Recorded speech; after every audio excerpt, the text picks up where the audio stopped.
Hello, I am Dr. Jackie Marquette, and I am a life and career coach and the creator of the Safe and Strong program for you.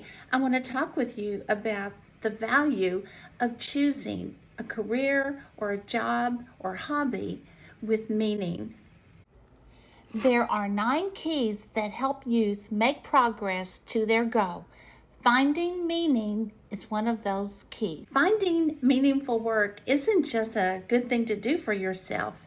It is supported by neuroscience. I'm going to give you 3 examples.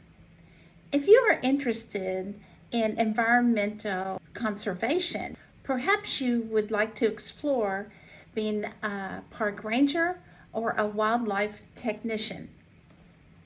If you had the passion for arts, maybe you could try to teach children art, working with actors and setting up stage performances. Thirdly, if your interest is in mechanics, perhaps you could explore training to develop your skill more fully and work with an auto repair shop or work at the airport repairing and getting airplanes ready for flight.